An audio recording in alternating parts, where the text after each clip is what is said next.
হৃদয়ে ছোঁয়া যত ভালোবাসা তোকে দেব এই তো আশা।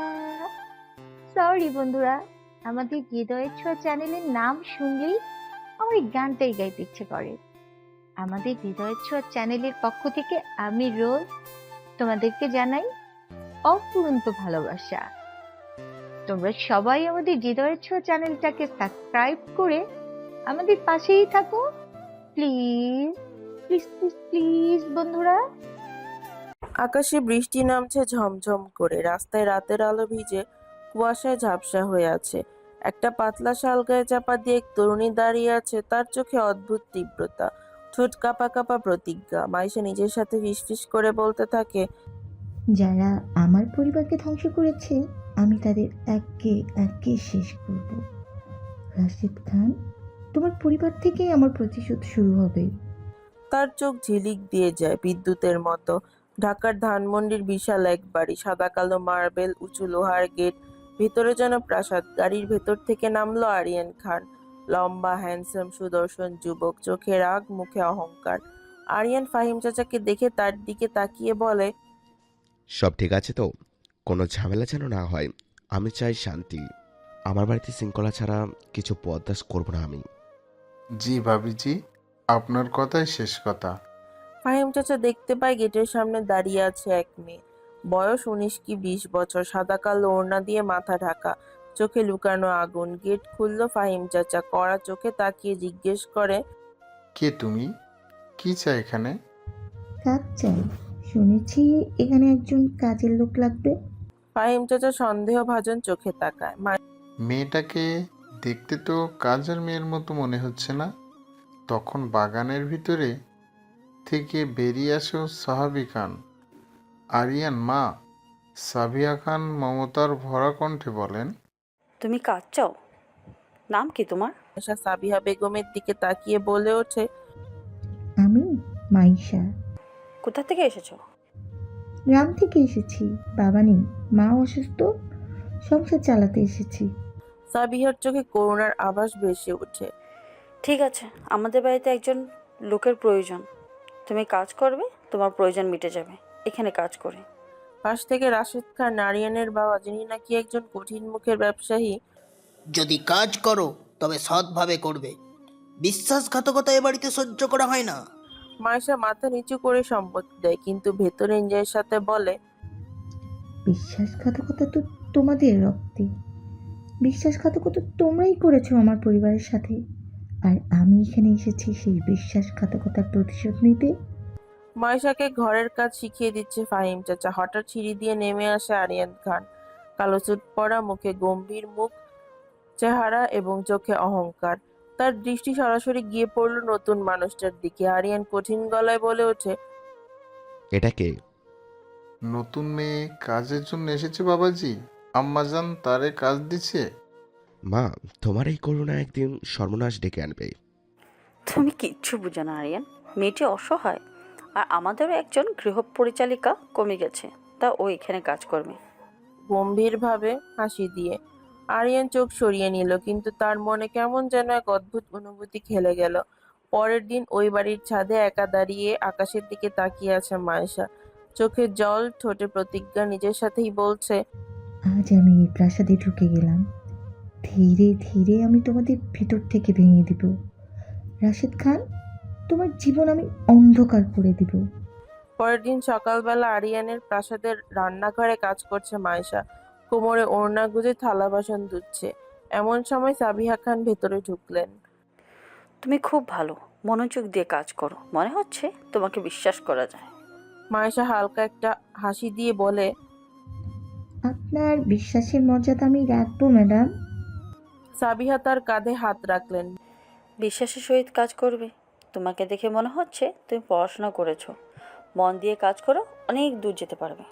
দুপুরে কড়া রোদ, চারদিকে তপ্ত হয়ে আছে। আরিয়ান ফোনে ব্যবসার ব্যাপারে রাগ ঝাড়ছে, কঠিন কণ্ঠে কাউকে বলল, ডিল বাতিল করো। আমি যেভাবে চাই ঠিক সেভাবেই হবে, নয়তো এই ডিল ক্যান্সেল। ফোন কেটে এসে হঠাৎ জানালার বাহিরে তাকালো, দেখলো বাগানের গাছের ডাল থেকে পাতা ছিঁড় আরিয়ানের ভ্রু কুঁচকে গেল। সে দ্রুত নিচে নেমে এলো আর গর্জে উঠে বলল। এই মেয়ে এইভাবে গাছ নষ্ট করছো কেন? মায়েশা চমকে উঠে পাশ ফিরে তাকাতেই দেখে আরিয়ান সেখানে দাঁড়িয়ে আছে। তখনই সে ভয়ে ভয়ে বলে ওঠে, আমি শুধু শুকনো পাতাগুলো তুলে ফেলে দিচ্ছিলাম। শোনো, আমি অপচয় বা গাফিলতি পছন্দ করি না। তুমি এখানে কাজ করতে এসেছো, তাই শুধু নিজের দায়িত্বটা পালন করো। বাড়তি কাজ তোমাকে করতে হবে না। মায়েশা মাথা নিচু করে রইল। ভেতরে ভেতরে ভাবলো, কি অদ্ভুত মানুষ, অহংকারে ভরা, অথচ চোখের গভীরে লুকানো একাকিত্ব। এত অহংকার কেন এই লোকটার? ধীরে ধীরে সিঁড়ি দিয়ে নামছে মায়েশা। চোখে অচেনা এক ঝড়, হাতে একটা ট্রে, কিন্তু মনে প্রতিশোধের আগুন। সে মনে মনে বলে, এই বাড়ির প্রতিটি ইটের মধ্যে যেন অহংকারের গন্ধ। যে মানুষটা আমার বাবাকে মেরে ফেলেছে, তারা এখন এই প্রাসাদেই শ্বাস নিচ্ছে। আমি তাদের নিঃশ্বাস বন্ধ করতে এসেছি। পেছন থেকে এক নারী কণ্ঠ বলে ওঠে, এই মেয়ে, তুমি তো নতুন কাজের মেয়ে, তাই না? ফাহিম বলেছিল তুমি খুব ভালো কাজ জানো।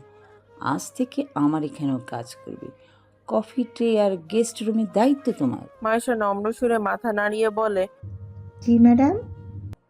মারিয়া খান চোখ সরু করে তাকায় আর বলে, একটা কথা মনে রেখো, এই বাড়ির ভদ্রলোকদের সবার সামনে অযথা যাওয়া আসা করবে না। আমাদের এখানে শৃঙ্খলা মানে শ্রদ্ধা, আর কথা অমান্য করা মানে হচ্ছে তাকে সাথে সাথে ঘাড় ধাক্কা দিয়ে বের করে দেয়। জি ম্যাডাম, বুঝেছি। মারিয়া খান চলে যায়। মায়েশা নিচু স্বরে বলে, আমার বাবার শ্রদ্ধা তোমাদের লোভের নিচে পিষ্ট হচ্ছে ম্যাডাম।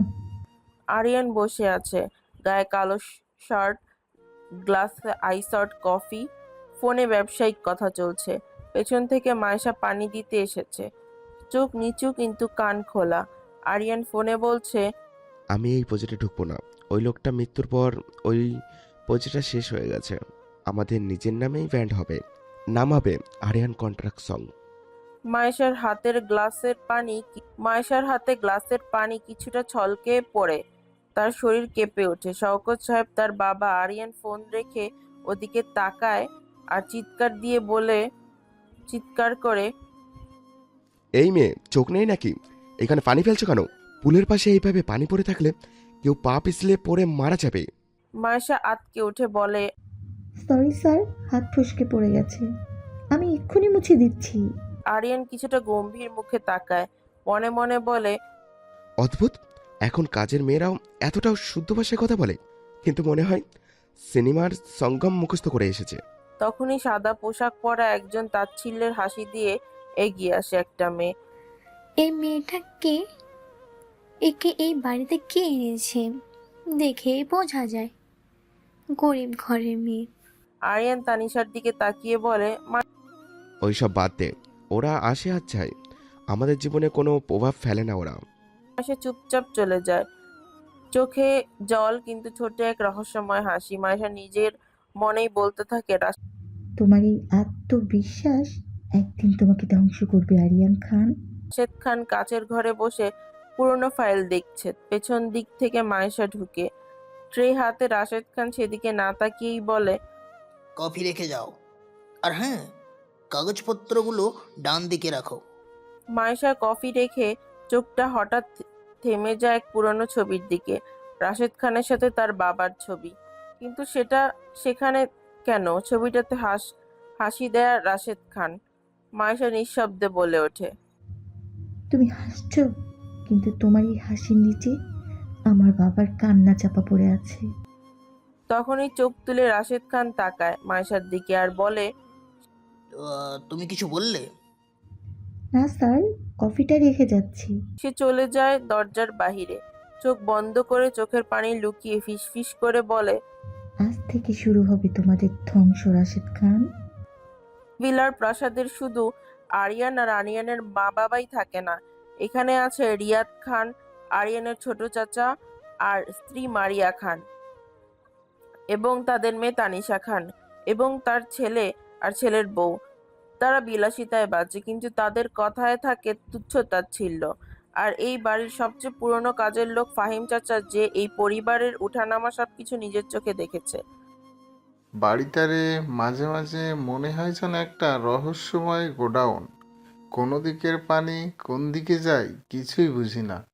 অত বুঝা আমার কাম নাই, আমি কামের মানুষ, সব দেখতে থাকি। বাড়িতে ব্যবসায়িক পার্টি আজ, অতিথিদের আনাগোনা, কাজের চাপ বেশি, তাই মায়েশা নিজের মনের কাজ করে যাচ্ছে একটার পর একটা। বাড়িতে আগমন ঘটে আরেকজন। সে আর কেউ নয়, আরিয়ানের বন্ধু। অস্ট্রেলিয়া থাকাকালীন দুজনে একসাথে পড়াশোনা করেছে, আর সেই থেকেই তাদের বন্ধুত্ব। দেখতে সুদর্শনীয়, শান্ত স্বভাবের, কিন্তু চোখে বুদ্ধি ও রহস্য ভরা।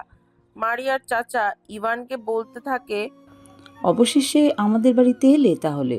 তানিশা তো তোমার কথাই বলে যাচ্ছিল সকাল থেকে।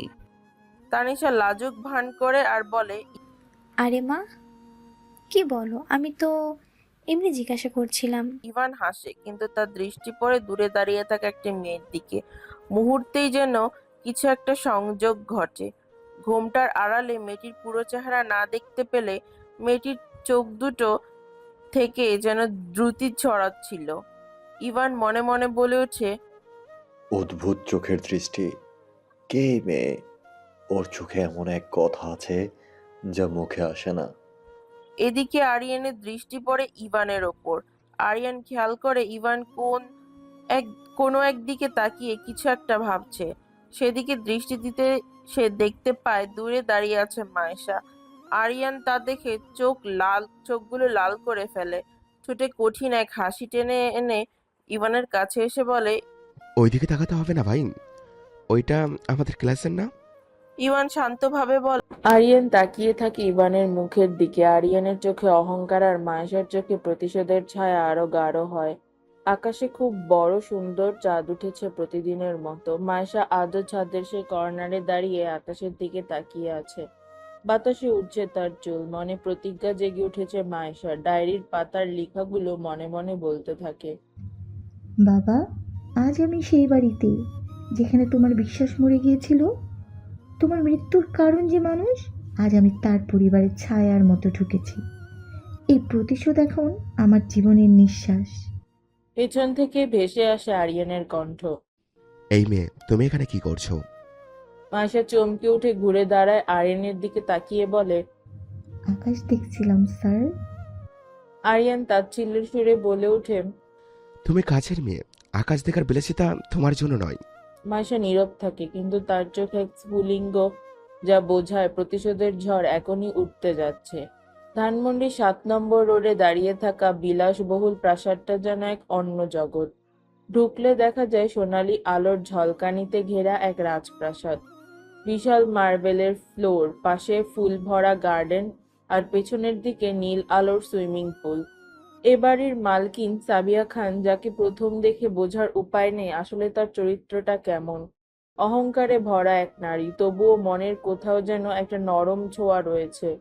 মাঝে মাঝেই সে ইমোশনাল হয়ে যায়। সকালবেলা প্রাসাদের ভেতরে সাবিয়া খান চা খাচ্ছে। পাশে বসা তার যা মারিয়া খান ঠোঁটে স্থায়ী তাচ্ছিল্যের রেখা নিয়ে বলে ওঠে, পুরনো কাজের মেয়েটা চলে যাবার পর নতুন যে মেয়েটাকে রেখেছো ভাবি, মেয়েটাকে আমার কাছে একটু অদ্ভুত মনে হয়। অদ্ভুত মনে হওয়ার কারণটা কি? তুমি তার চোখগুলো দেখেছো ভাবি? মনে হয় যেন ওই চোখে কিছু একটা আছে।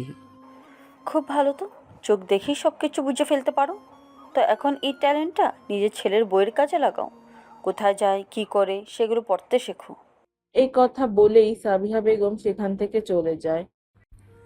আমার ছেলের বউয়ের খোঁজ তো আমি ঠিকই রাখি, কিন্তু কেন জানি তোমার খোঁজটাই আজ পর্যন্ত আমি রাখতে পারলাম না। পরের দিন সকালবেলা মায়েশা ফুল গাছে পানি দিচ্ছে। চুলগুলো খোলা, কোনো সাজ নেই, চোখে ক্লান্তি, কিন্তু শান্ত গম্ভীর এক সৌন্দর্য। ইভান হঠাৎ থমকে দাঁড়ায়। এক মুহূর্তে এসে মায়েশার চোখের মধ্যে কিছু একটা খুঁজে নেয়, যেন সেই চোখে আছে লড়াইয়ের নীরব আগুন। ইভান যেন সবটাই পড়ে ফেলে, মনে মনে বলে, এই মেয়েটার চোখে অদ্ভুত এক গল্প আছে। সে এগিয়ে এসে খুব ভদ্র এবং নরম সুরে বলে, এই, আমি ইভান, আমি এই বাড়ির নতুন সদস্য, মানে কিছুদিন এখানে থাকবো। তোমার নাম কি? মায়েশা একটু ঘুরে যায়। এখনো সে অপরিচিত পুরুষদের সামনে খুব সংযত থাকে। মায়েশা নরম গলায় বলে, আমি মাইশা এখানে কাজ করি। ইভান অবাক হয়ে যায়। কথাটা তার ভালো লাগলো না। ইভানের চোখে খুব নম্রতা নিয়ে এসে বলে, কাজ? আমি মনে করি মানুষকে কাজ দিয়ে নয়, তার আচরণ দিয়ে চেনা যায়। মায়েশা একটু চুপ থাকে। এত ভদ্রভাবে কেউ তার সাথে এই বাড়িতে কথা বলে না। ঠিক তখনই তানিশা এসে হাজির। মুখে ব্যঙ্গতা এনে হাসি মুখে বলে, ইভান ভাই, এই মেয়ের সাথে সাবধানে কথা বলবেন। এ তো আমাদের কাজের মেয়ে, এদের সাথে কথা বলে এরা মাথায় উঠে যায়। মায়েশার চোখ নিচু হয়ে যায়, চোখে জল জমে। ইভান বিরক্ত কিন্তু ধীর সুরে বলে, মানুষের মান কখনো কাজ দিয়ে মাপা যায় না, তানিশা। তানিশা চুপ হয়ে যায় এবং বাকরুদ্ধ হয়ে যায়। মায়েশা অবাক হয়ে তাকায়, তার চোখে এক ফোঁটা শ্রদ্ধা জন্মায়। দূর থেকে দৃশ্যটা দেখে আরিয়ান তার মাথার ভেতরে হালকা আগুন। আরিয়ান মনে মনে বলে, এই ছেলেটা আবারও সেখানে যে এই মেয়েটার সাথে কথা বলছে। আরিয়ান ঠোঁট কামড়ে ফেলে। তার কেমন যেন একটা অস্থিরতা বাড়তে থাকে। বড় আপা, ওই মেয়েটা নতুন এসেছে, ওই যে নামটা যেন কি? মায়েশা, কেন? আবার কি হয়েছে? মেয়েটাকে তো ভরসা করা যায় বলে মনে হচ্ছে না। তাছাড়া মেয়েটাকে খুব একটা ভালো বলে মনে হচ্ছে না। গ্রামের মেয়ে, কাজকর্মে খুব ভালো, ফাহিম বলেছে। শুনেছি মেয়েটা শিক্ষিত, খুব ভালো ইংরেজিও বলতে পারে। ফাহিম বলল। এই কয়দিন যা দেখলাম তাতে মনে হয় ভরসা করা যায় মেয়েটাকে। গ্রামের মেয়ে মানে ভরসা করা যায়? আমাদের এই ধানমন্ডি বাড়িতে গ্রামে কোনো ছোঁয়া নেই। আমার তো মেয়েটাকে গরিব আর নোংরা বলে মনে হচ্ছে। মেয়েটা মুঠেও নোংরা নয়, দেখতে বেশ পরিপাটি গুছানো। পরের দিন দুপুরে বাড়ির ভেতরে হলরুমে মায়েশা কাজ করছে। ইভান পাশে এসে দাঁড়িয়ে নরম সুরে বলে, পানি খেয়েছো অনেকক্ষণ যাবৎ। খেয়াল করেছি তুমি কাজ করে যাচ্ছ। শরীর খারাপ করে ফেলবে তো। না স্যার, ভালো আছি, চিন্তা করবেন না। স্যার বলতে হবে না আমাকে। পেছন থেকে এই দৃশ্য দেখে আর এই কথা শুনে তানিশার মেজাজ 100 ডিগ্রি হয়ে যায়।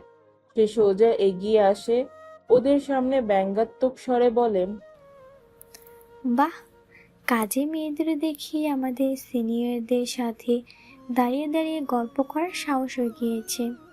কি উত্তীর্ণ! মায়েশার হাত থেমে যায়, মুখ নিচু, সে কোনো জবাব দেয় না। ইভান শান্তভাবে তাকিয়ে আছে, কিন্তু চোখে কঠিনতা নিয়ে তানিশাকে বলে। কি হচ্ছে কি তানিশা? তানিশা রেগে যেয়ে আবার বলে ওঠে, এই মেয়ে, নিজের স্টেটাস ভুলে যাস না। এই মেয়ে, স্টেটাস বোঝ। আমরা আর তুই এক জায়গায় না। আমি কোথায় দাঁড়িয়ে আছি আমি জানি ম্যাডাম। নরম গলায়। কিন্তু তানিশা থামে না। আহা, ভদ্র চরিত্র সাধ্য। তোমাদের মতো মেয়েদের আমার জানা আছে। বড়লোকের ছেলেদের ফাঁসানোই তোমাদের কাজ। আবার আমার মুখের উপর কথা বলছো? মায়েশার চোখে পানি এসে যায়, সে মাথা নিচু করে রাখে। তখন ইভান ধীরে সামনে আসে, সোজা, গম্ভীর, সম্মানজনক এবং ধারালো কণ্ঠে বলে, তানিশা স্টপ। ইভান ভাই, আপনি জানেন না এই ধরনের মেয়েরা কেমন হয়। আপনি বাইরে থাকেন, তাই এদের সম্বন্ধে আপনার জানার কথা না। আমি সব জানি। এখন তুমি শোনো, মানুষের মর্যাদা কাজ বা স্ট্যাটাস দিয়ে মাপা যায় না, আচরণ দিয়ে মাপা যায়। আর আজকে কে কোথায় দাঁড়িয়ে আছে তা তোমার কথাই বেশ পরিষ্কার হয়ে যাচ্ছে। তানিশা থমকে যায়। ইভান আর এক কদম সামনে এগিয়ে এসে বলে, আর মাইশার সাথে আমি কথা বলি কারণ সে ভদ্র, শান্ত, সম্মান দিতে জানে সবাইকে। কিন্তু তুমি এভাবে রেগে যেয়ে তাকে অপমান করতে পারো না। তানিশার মুখটা একদম কালো হয়ে যায়। ইভান ফুঁসে উঠে মনে মনে বলে, মানুষকে ছোট করে যে বড় হয় সে আসলেই নিজেই ছোট হয়ে যায়। মায়েশা চোখ নামিয়ে চুপচাপ সেখান থেকে চলে যায়। তানিশা মারিয়া বেগমের রুমে রেগে যেয়ে বলতে থাকে, ওই কাজের মেয়ে, এত বড় সাহস! ওই কাজের মেয়ে এত বড় সাহস, ওর জন্য ইভান আমাকে কথা শোনালো। মারিয়া বেগম মেয়ের দিকে তাকিয়ে বলে ওঠে, তানিশা, তোমার আর ওই মেয়ের স্ট্যান্ডার্ড এক না। কেন ওই মেয়ের সাথে নিজেকে জড়াচ্ছ? আমি জড়াতে চাইনি মম। ইভান ভাই ওই মেয়ের হয়ে আজ আমাকে কথা শোনালো। ওই মেয়েটার খুব চালাক। ও ইভান এটা বুঝতে পারছে না। সবকিছু শুনে মারিয়া বেগম আসে সাবিহা খানের রুমে যায়। এই ধরনের মেয়েদের একদমই বিশ্বাস করা যায় না। বড় আপা, আপনাকে আগেই বলেছিলাম। তাছাড়া তানিশা বলেছিল ইভান নাকি। আজকালকার বাচ্চারা এমনই হয়। ও কাজের মেয়ে, যতদিন কাজটা ঠিকমতো করবে ততদিন থাকুক। আর ইভান খুব ভালো ছেলে, কেন বাবার ওই মেয়েকে নিয়ে পড়ে আছো? এদিকে মাইশা নীরবে গার্ডেনের ফুলে পানি দিচ্ছে, চোখে স্থিরতা, ঠোঁটে চাপা ক্ষোভ। সে নিজের মনেই বলতে থাকে, তোমাদের এই রাজত্বের দেয়াল যতই উঁচু হোক না কেন, আমি জানি এর নিচে লুকোনো আছে রক্তের দাগ। তোমাদের অহংকার, দাম্ভিকতা সব কিছুই একদিন ভেঙে যাবে। আর এটা দেখার জন্যই তো আমি এখানে এসেছি। ঢাকা শহরের এক আকাশছোঁয়া ভবনের 17 তলায় আরিয়ান কাচঘেরা একটি রুমের মধ্যে বসে। কালো স্যুটের তীক্ষ্ণ চেহারা, ঠোঁটের কোণে হালকা বাঁকা, সবার সামনে অ্যাটিটিউডে ভরা, কিন্তু ভেতরে আছে অজানা এক শূন্যতা। আরিয়ান কঠোর ভঙ্গিতে কাউকে বলছে, মিটিং 10টায় বলেছি, এখন বাজে 10টা 15। আমার সময় নষ্ট করার অভ্যেস নেই। সামনে দাঁড়ানো সেক্রেটারি রুমি বলে ওঠে, স্যার, একটু ট্রাফিকে আটকে পড়েছিল ওরা। আরিয়ান ঠান্ডা একটা হাসি দিয়ে বলে, ট্রাফিক নয়, ওরা আটকে পড়ে নিজেদের অলসতায়। তারপর সে চেয়ারে হেলান দিয়ে বসে আর বলে, আমার কোম্পানিতে দেরি মানে অসম্মান রুমে। রুমে মাথা নিচু করে বেরিয়ে যায়। ঠিক তখনই দরজায় টোকা পড়ে। ভেতরে ঢুকে এক বয়স্ক মানুষ। পিয়ন আব্দুল কাদেরের মুখে ক্লান্তি, কিন্তু চোখে চিন্তার গভীরতা। স্যার, এই রিপোর্টটা আপনাকে দিতে বলেছে অ্যাকাউন্টস ডিপার্টমেন্ট থেকে। আরিয়ান রিপোর্টটা হাতে নেয়। চোখের কোণে কাদেরের মুখটা পড়তেই ভ্রু কুঁচকে যায়। আরিয়ান ঠান্ডা স্বরে বলে, তুমি এখনো আছো এখানে? আমি ভেবেছিলাম তোমার রিটায়ারমেন্ট হয়ে গেছে অনেক আগেই।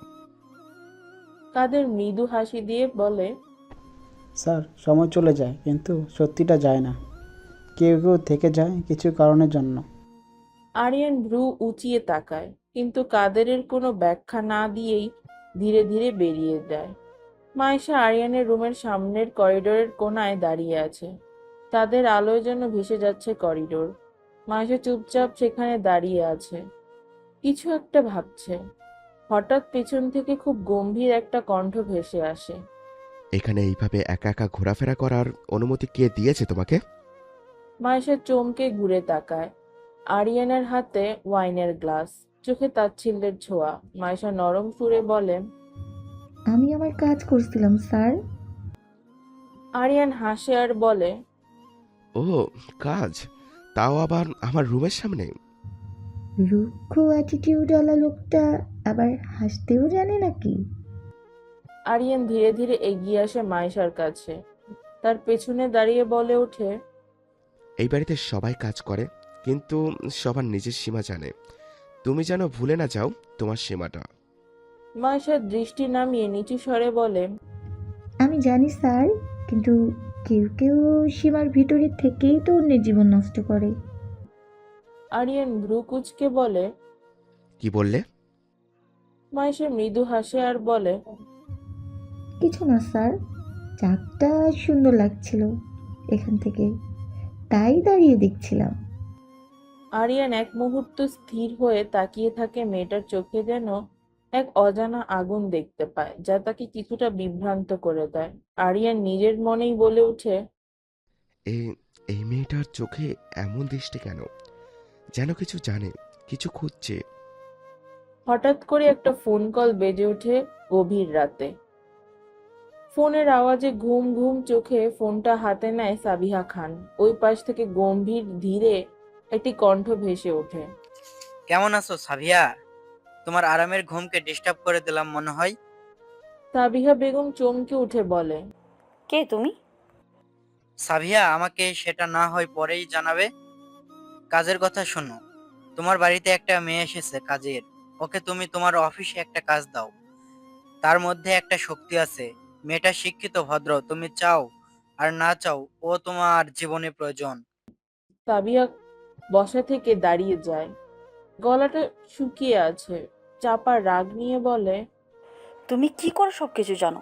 সব সব সময় কেন তুমি আমার জীবনের প্রতিটা সিদ্ধান্তে নাক গলাও? উপাস থেকে পুরুষটি শান্ত ব্যথা ভরা কণ্ঠে বলে, কারণ তুমি একসময় আমার জীবনকে এলোমেলো করেছিলে। আর এখন দীর্ঘ বিরতি, যা বলছিলাম সে তোমার জীবনের ঋণ, সাবিয়া। সাবিহা খান কাপা কাপা গলায় ফিসফিসে বলে, মেয়েটা আমার জীবনের ঋণ মানে? কে এই মেয়ে? একটা সাধারণ মেয়ে, বাকি সব পরে বলবো। এখন শুধু ওকে তোমার অফিসে একটা কাজ দাও, এটা তোমার জন্য ভালো। আর সাথে সাথেই কলটা কেটে যায়। কে এই মেয়ে? আর ও কি করে আমার ঋণ হয়? কোনো কি রহস্য আছে এর মাঝে? পরের দিন ধানমন্ডির সেই প্রাসাদের দিন শুরু হয় অনেক নিয়মে। সকাল 6টায় মালি বাগানে যায়, গাড়ি তৈরি হয় গ্যারাজে, 8টায় কাজের মেয়েরা নিজেদের কাজ ভাগ করে নেয়। আজও তেমনই সকাল, কিন্তু একজনের চোখে আজ অন্যরকম আগুন। প্রাসাদের ভেতর কিচেনে এরিয়ায় ফাহিম চাচা ধীরে ধীরে এগিয়ে আসে মায়েশার কাছে। মায়েশার দিকে তাকিয়ে সে বলে ওঠে, এই মাইশা, আজ থেকে তোমার একটু আলাদা কাজ থাকবে, সাবিহা ম্যাম সাহেবের নির্দেশে। মায়েশা চমকে ওঠে আর বলে, চাচা, আলাদা কাজ মানে? তোমাকে একটু অফিসের কাজে যেতে হবে। মায়েশা আশ্চর্য হয়ে অবাক চোখে তাকায় ফাহিমের দিকে। অফিসে মানে? আমি বুঝলাম না চাচা, আমি তো ঘরে কাজ করি। সাবিহা ম্যাম বলেছে তাদের অফিসের রিসেপশন পাওয়া যাচ্ছে না, ততদিনের জন্য ওই কাজটা তোমাকে করতে হবে। ম্যাডাম একদিনে তোমাদের অবজারভেশন করছে, তার মনে হয়েছে তুমি এই কাজটা পারবে। তাছাড়া তুমি একটু শিক্ষিত আছো, ইংরেজিও বলতে পারো। মায়েশা মনে মনে মৃদু একটা হাসি দেয় আর নিজের মনেই বলে, আহা, ভাগ্য কি করে দরজা খুলে দেয়! এই তো সুযোগ, যেখান থেকে প্রতিশোধের পথ শুরু হতে পারে। ধাপটা সেদিকেই এগিয়ে নিচ্ছে। প্রাসাদের ড্রয়িং রুমে বসে সাবিয়া খান প্রোফাইল ম্যাগাজিন উল্টাচ্ছিলেন। পাশে তার দেবরের মেয়ে তানিশা দাম্ভিকতার প্রতিমূর্তি, চুলে পার্লারের ঝলক, হাতে আইফোন, মুখে সাদা হাসি। তানিশা বলে উঠে, বড়মা, কাজটা কি ঠিক হচ্ছে? তুমি ওই মেয়েটা মানে হচ্ছে আমাদের কাজের মেয়েটা তুমি অফিসে পাঠাচ্ছ, ও অফিসের সম্বন্ধে কিছু বোঝে? জানে? ও কি করে বুঝবে ব্যবসা বাণিজ্য আর অফিসের সম্বন্ধে? না জানলে শিখবে, যেভাবে অন্যরা শিখেছে। কথাটা বলেই সে চোখ নামিয়ে চুমুক দেয় সামনে থাকা কফির কাপে। কখনো কখনো নিজের মানুষগুলোকে কাজে লাগলে, বুঝলে? তানিশা তাচ্ছিলের একটা হাসি দিয়ে বলে, নিজের নিজের মানুষ মানে বড়মা? তুমি নিজের বলতে ওদের সঙ্গে একই অফিসে থাকা মানে ইমেজ ধাক্কা লাগা। তাছাড়া ওই মেয়েটা আমার মোটেও ভালো মনে হয় না। সাবিহা বেগম ঠান্ডা কণ্ঠে বলে ওঠে, মোটেও না। কি এমন করেছে মেয়েটা যে তোমার তাকে পছন্দ হয় না? তাছাড়া কোনো মানুষকে উপর দিয়ে দেখে তার বিচার করা ঠিক না। তারপর তানিশা চুপ হয়ে যায়। ধীরে ধীরে মায়েশা আসে সাবিহা বেগমের সামনে এবং জিজ্ঞেস করে, ম্যাডাম, আপনি আমায় ডেকেছিলেন? সাবিয়া খান দৃষ্টি তুলে তাকায় মায়েশার দিকে আর বলে, হ্যাঁ, তোমার জন্য একটা ভালো খবর আছে। কাল থেকে তুমি অফিসে যাবে, খান গ্রুপের রিসেপশনিস্ট হিসাবে। নিজের সাজগোজ ঠিক রাখবে, ভদ্রভাবে কথা বলবে। আর একটা কথা, সেখানে আমার ছেলেও আছে, বুঝলে? ওর সামনে কোনো রকম বোকামি করা যাবে না।